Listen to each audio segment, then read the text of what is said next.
Hello, welcome to the 7th episode of the Dog Pound Rundown. We are here to recap the previous week at Old Rochester Regional. This week, we have an instructional video about using Google Classroom, talk about the upcoming senior prom, and also have a special episode of Connor's Cooking Corner featuring Miss Dias and her class. And always, we're going to end the episode with the week ahead with Mike Devoll. First, let's talk about prom. The theme for this year's senior prom will be a waterfront gala, and it will be held on Tuesday, May 30th at 7 o'clock p.m. at Bel Mare in Newport, Rhode Island. RSVP by sending an email to Megan Hall at oldrochester.org or Michael Beeson at oldrochester.org. Now, we have an instructional video featuring Miss Hall, an English teacher here at ORR. The video is for students and parents to help them get used to using Google Classroom. Hello and welcome to Google Classroom. By now your child probably has at least one class on Google Classroom, so I'm just going to give you a little bit of an overview of what both they see, what the teacher sees, and what you see. So when your child first logs into Google Classroom, they will see a screen that looks similar to this. All of the classes that they have on Google Classroom will appear. And if they want to see an actual class, they just click on that class. Listed below in the stream are all of their assignments. You can also see when due dates are. So for example, this assignment right here is due tomorrow, novel play overview. And you can click it to open the assignment. It tells you exactly what you need to include. If you have typed it already in a separate doc, you can add something from your Google Drive. You could also link it, or you could attach a file. So if you typed it in Microsoft Word or in some other form, you can still attach it. If you want to do it straight from this assignment, you can go under Create, and you can create a doc, a slideshow, a Google Sheet, or a Google Drawing, and attach any of those. Once you're all done, all you have to click is this little button that says Mark is done. It asks you if you really are done. You can hit cancel if you're not, or click Mark is done if you're done, and you'll see that a little green check comes up in the corner. So now if I go back to my main screen, it will tell me that that assignment is complete. If you scroll down, you can see also past assignments. You can see when things are due. As you can see, this assignment right here has not been turned in, and it was previously due on April 25th, so it's marked as late, and that's exactly what your child will see on any assignments that are marked as late. They can still click them and open them. They can attach anything that they need to attach, and then click Mark as done. And once they do that, it will say done late, so that it still shows that they have done it, but that they have turned it in late. This is great for both teachers and students to stay on top of their work. Now, what the teacher sees is a little more in depth. So I'm going to take you there to see a sample class. This is one of my classes that I teach, and this is what the kids can see. Now, if you look up here at the top, the stream is really what the kids use, but then there are 3 different tabs. So we have stream, we have students, and we have about. If I click on the students, it gives me all of my student names as well as a spot to enter parent or guardian emails. Now, many teachers will invite you automatically, but some teachers don't. This is how you can have access to your child's work. And so all the teacher has to do is click next to their name and go to invite guardians, and they can add in any email address. So if you're not currently connected to your child's Google Classroom but would like to be, all you have to do is send an email to your child's teacher and say, I would like to be connected to Google Classroom. This doesn't give you access to the whole classroom. It only gives you access to your child's work so that you're able to get a weekly update And in this weekly update, it will tell you what assignments your child has turned in, what grades they got on them, as well as what work they're missing from that week. And then you'll be able to click and have access to all of your child's documents. If you look here in the bottom right-hand corner, this is what the teacher uses to post. They can just click on the plus sign and they can post an announcement. That's usually what teachers use to announce homework. They can create an assignment. This is something that they would want turned in by the end of class or at a particular date. They can assign both a due date and a time that goes along with it. So if they want that work turned in by the end of the school day, they can put by 2:05. If they just want it by midnight that night, they can just leave it as just the date. They can create questions, which is a lot of fun for kids, and it's a great way for a lot of kids to participate in class that don't like to speak out. In that way, you can ask a question and the students respond to the question by typing to one another. I'm going to show you some examples down below. So as we're scrolling down, you can see I have right here some assignments. And this is what an assignment would look like. It has the name of it. It might have a description next to it. It has the due date at the top. This one says by 2:05, so that the kids always know exactly when it's due. And then the assignment is linked below.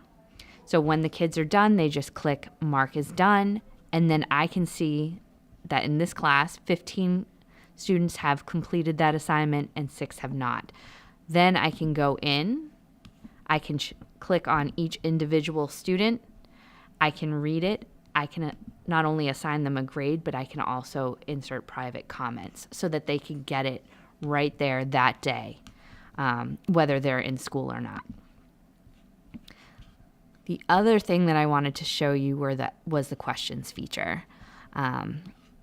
And if you look down here, this is an assignment that isn't due until May 17th, so you can see a lot of kids haven't done it yet, but some have. And they have the opportunity to read the book, answer these questions, and then they can write their responses, and then they have the opportunity to reply to one another. So it really gives them a chance to have a conversation outside of class or in a study, or really extend their learning beyond the classroom. So these are just some major ways that teachers use Google Classroom, and there's some ways that you can connect with both your student and their teachers. So if you have any questions about Google Classroom, please don't hesitate to contact either your student's teacher, or you can contact me directly. I'm happy to answer any questions. My email is meganhall@oldrochester.org. Thanks for listening, and I hope you learned a little bit about Google Classroom. Now, I'm excited to present a special episode of Connor's Cooking Corner with guest star Mrs. Dias and her cooking class. We're going to go on location in her class, and we hope you enjoy. So we are making chicken parmesan today in my creative cooking class. Mostly seniors are here. So we've worked with chicken a number of times, so they're pretty good at prepping it and trimming it up and flattening it a little bit with a kitchen mallet. Let's see. So we're dipping it into 3 bowls. Lauren's got 1 bowl with flour, 1 bowl with egg, and an egg wash with a little bit of water. And then the final bowl is panko crumbs and a little bit of Parmesan cheese.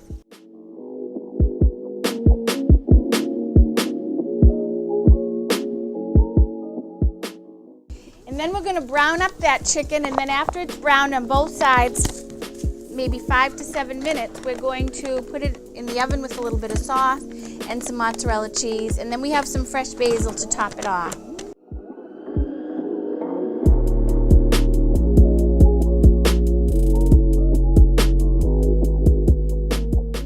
As you can see, it's pretty busy here because everybody's hungry and anxious to get started. Coming through. Coming out. Okay, so that looks good. Okay, so do you need more crumbs over there? I think you do. Yeah, we do. All right, that's good.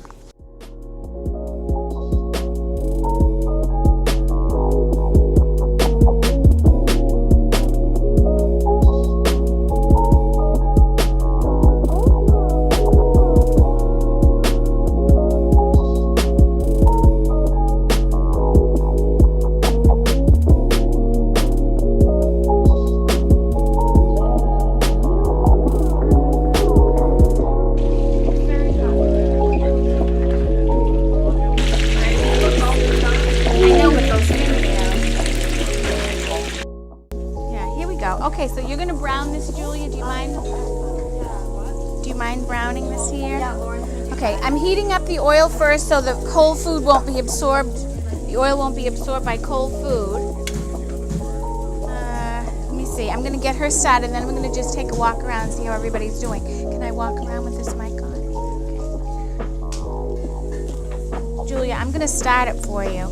Yeah, Lauren's gonna do that. It looks good.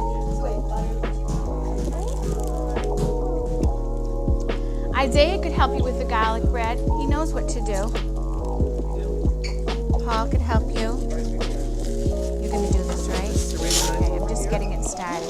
It just really needs to brown. It'll finish cooking in the oven. Some people make chicken parm without the crumbs. They make it just with flour and brown it, but this recipe was for the crumbs with the parmesan. I was going to say I bought it at Riccardi's too. You don't like it like that? Well, I'm glad I picked this. This is kind of like we usually do oven fried chicken, so this is a little bit different, but the process is the same of doing the flour and then the egg wash and then the crumbs. Okay, I'm gonna just take a walk around and see how everybody's doing, but let me give you a clean plate to put that cooked chicken on.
I talked about the baseball players that have stayed with me for the Cape League, and I had a kid from Georgia, and his favorite thing was chicken parm.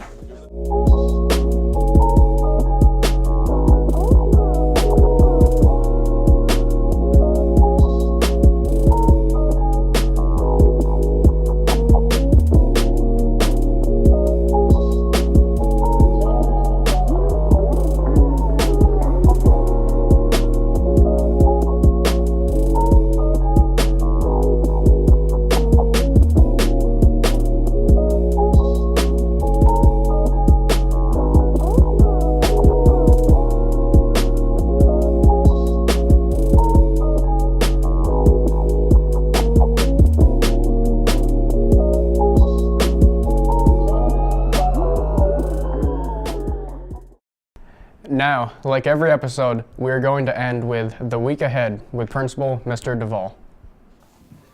Good afternoon. It's the Rundown. It's Sunday, April 3rd, and we are in the last day of May. The home stretch is here. The finish line is in sight.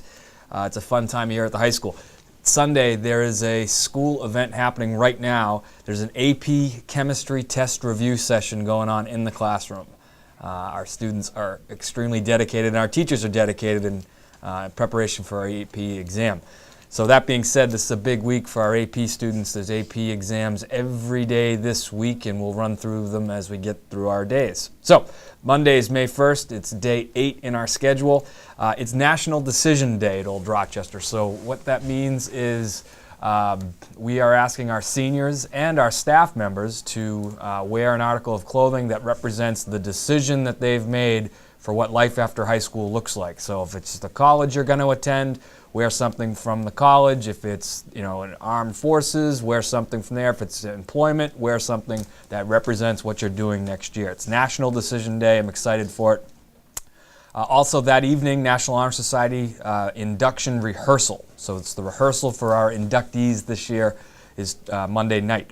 3 AP tests on Monday, AP Chemistry and AP Environmental Science in the morning, and AP Psychology in the afternoon. Good luck to those students. Tuesday, May 2nd is day 1 in our cycle. We have a preschool art show, which is pretty cool in our art wing and right outside the preschool, if you can stop by and see the art show. We will induct our National Honor Society members, our new members, tonight at 7 o'clock on Tuesday. And our AP testing for Tuesday, May 2nd is AP Spanish. Good luck. Wednesday, May 3rd is day 2 in our cycle. It's a quiet day, but we do have our English Literature AP exam, which is the grade 12 English AP test on Wednesday. Thursday, May 4th is day 3 in our cycle. It's a delayed start, which is awesome. It's the last delayed start for our seniors. School doesn't begin until 8:30, and we'll run shortened classes, blocks 1 and blocks 2, to account for the delayed starts. Friday, May 5th is day 4 in our cycle, and AP US History will be testing that day. That's it for the rundown. We'll see everybody in a week. That does it for this week's episode. Thank you for watching. I'm Connor. And I'm Jacob. Run. Run.